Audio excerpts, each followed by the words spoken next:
Okay, so we're going to look at the algebra formative assessment.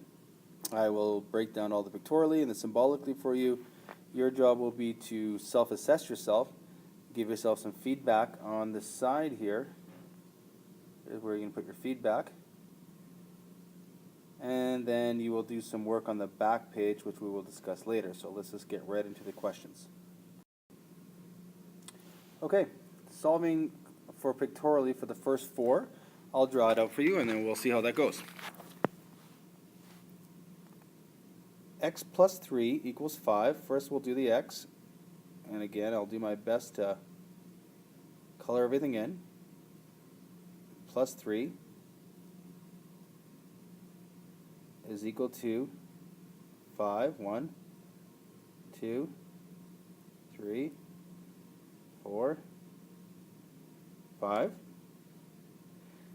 Now to start, I want to do reverse bedmath, so I want to get rid of any adding and subtracting, and I'm going to use something called the zero model. So I want to get rid of these guys here, these three. To do that, I'll have 3 negatives, and if I don't do that to both sides, my equation becomes unbalanced, and I can't have that. That's what the equal sign means. So I will need to have 3 negatives on this side, and the zero model allows me to cancel these guys. So I cancel on here. A positive cancels a negative, a positive cancels a negative, and a positive cancels a negative. And then what I'm left with is 1x. I'll put a line here so I can see it. 1x is equal to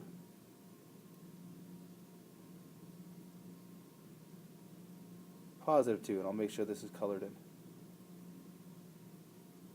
So again, I have x plus 3 is equal to 5. I'll subtract 3 on both sides, and I'm left with x is equal to positive 2. So now what I'll do is I'll enlarge this, and we'll look at the next question. X minus 4 equals 2. So again, I will draw in my x. Minus 4 are the white ones, and again, excuse the pen. Positive 2 will be the positive ones filled in. Okay, so x minus 4 equals 2. I need to get rid of those 4. So to do that, I will have 4 positives, because a positive cancels a negative. Opposite of a negative 4 is a positive 4.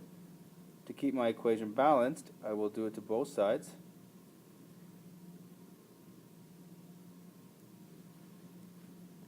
And positive cancels the negative, positive cancels the negative, positive cancels the negative, positive cancels the negative. On this side, I'm left with a positive x, which is going to be equal to 6.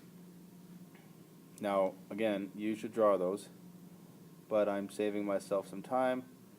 So I'm not going to draw all of this for this test purpose, but you should have your drawn. So if you can do that one, put a check there. If you can do the first one, put a check there.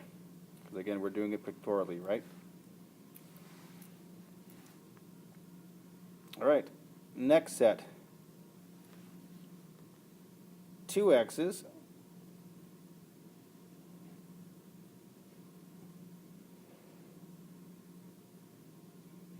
positive has to be equal to 6.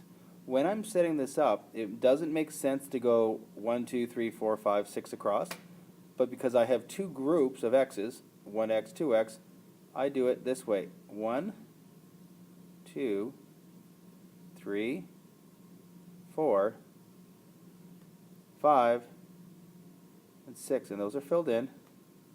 So now I can see that 1x is equal to 3. So my answer is x equals 3. If I can do that, I'll be putting a check here. And the very last question, sometimes a little bit more challenging to do, is I don't have a full x. I have a third of an x. That's what this means. There's a 1 there. So when I draw my x's, I only have a third of it filled in. 1/3 x, and this has to equal 2.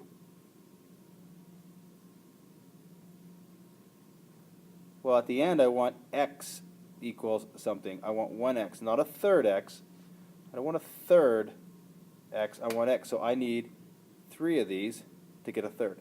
3/3, right? 3/3 is equal to my 1 that I need. So I'll need 3 of these.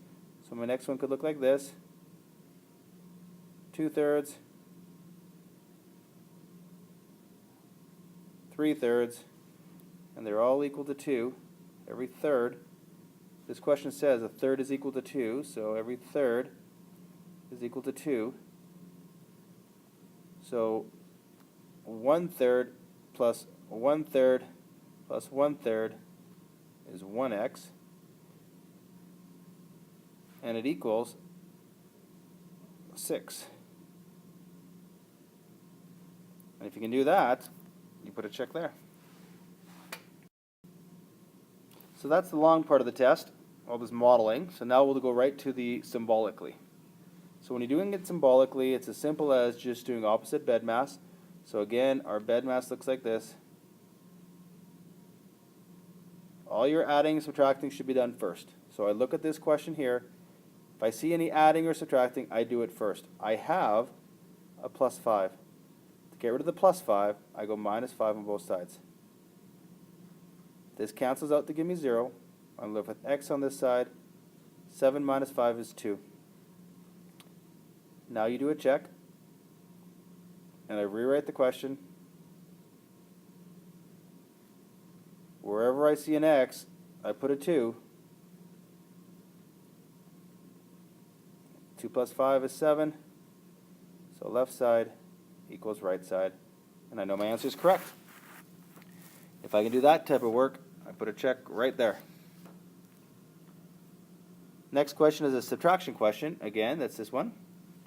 So I go opposite of a -6 is a +6 on both sides. So I'm left with x cancels out equals 16. I show my check. X minus 6 equals 16. Wherever I see an x, I put a 16. 16, oh I'm sorry, 10. That should be a 10 there. 16 minus 6 equals 10.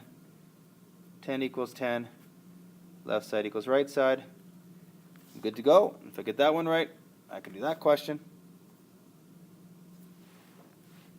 And we'll bring it over here.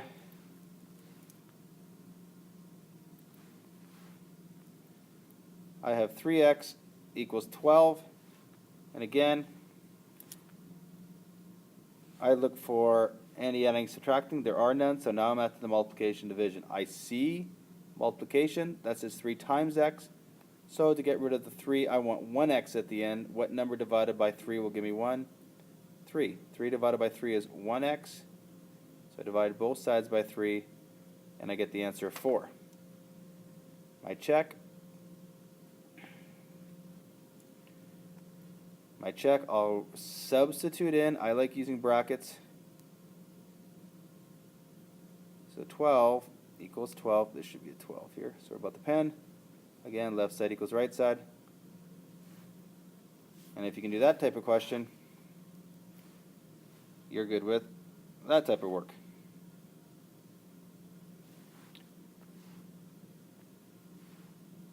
The next part here, it says x divided by, this means this line here means divided by.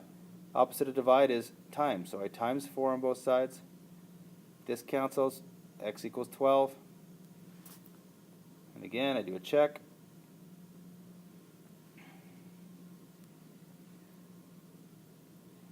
And I go x divided by 4 equals 3. 12 divided by 4 equals 3. 3 equals 3. Left side, right side again. And check. I can do it.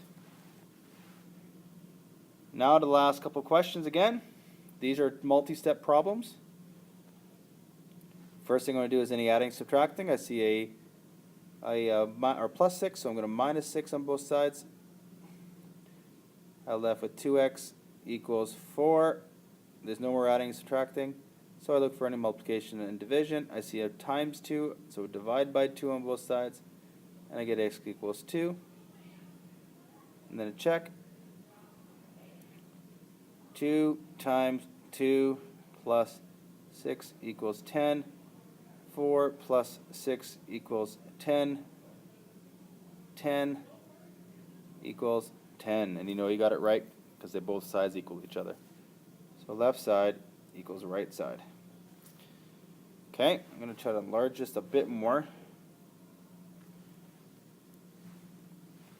Okay, I see a minus 5. So what I want to do first of all is I want to get rid of the minus 5 by going plus 5. That cancels that out. I'm left with 3x equals 5. Well, that's not a good question. I'm going to get a decimal. I want to divide by 3. I get x equals 1 2/3. That's just a bad question. I'm not going to show you the check on that one just because of the fractions, but that is the correct answer. So if you got a fraction or a decimal on that one, that's okay. So it could be 1 2/3 or 1.67. Depends how you did it. Sorry about the decimal. Didn't see that one coming. All right. If you can do those kind of questions, you can do multi-step questions. And then we'll get into the last little bit here, which is distributive property. I'm going to distribute here to get 4x minus 16 equals 6. I want to get rid of the minus 16 by going plus 16 on both sides. I'm left with 4x, this cancels, equals 22. And then we'll divide by 4 on both sides, and we get x equals 5 2/4, which is 5 1/2. And we won't show the check on that one either. Sorry about the decimals. Okay, hopefully this one won't give us a decimal. We'll have to see how it works. All right, we'll distribute. We get 12x plus 15 equals 39. We minus 15 on both sides. We're left with 12x equals 24. Divide by 12. X equals 2. Oh, good, it worked. We'll show you a check on this one. The check for this one, we'll rewrite the question. Get 3 times 4x plus 5 equals 39. I'll go 3 times 4 times 2 is 8 plus 5. This gives me 13, and we get 39 equals 39, so we know we got it right. If you can do all of that, and again, I apologize for the decimals, you can do distributive property, and if you showed all your check, you can do your checks. So that's the exam. You want to mark it, give yourself a mark on proficient, mastery, acceptable. Make sure you do the side and check off what you can and cannot do. And on the back page, you'll give 5 reasons why you think you've earned that mark. And then you'll hand it in to me. Thanks.